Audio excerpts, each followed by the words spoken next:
প্রায় 6:30 নাগাদ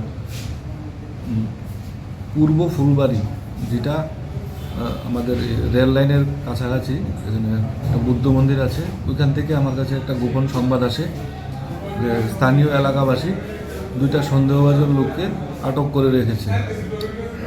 খবর পাওয়ার পরে আমি এবং আসাম রাইফেলের আমার অফিসার আমাদের এখানে করে, তো এদেরকে নিয়ে আমি যাই।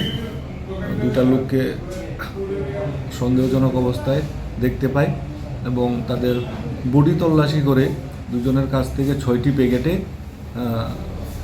মোট 6 কেজি শুকনো গাঁজা উদ্ধার করি। এরা 2জনের বাড়ি বিহারে। এদের একজনের নাম সুধীর দাস আর একজনের নাম চিন্টু কুমার শর্মা। তো গাঁজাগুলি আমরা স্পটে সিজ করি এবং এই 2জনকে অ্যারেস্ট করে থানায় নিয়ে আসি। রাইফেলের অফিসার এবং স্টাফও ছিল। তাদের বিরুদ্ধে একটা স্পেসিফিক মামলা নেওয়া হচ্ছে।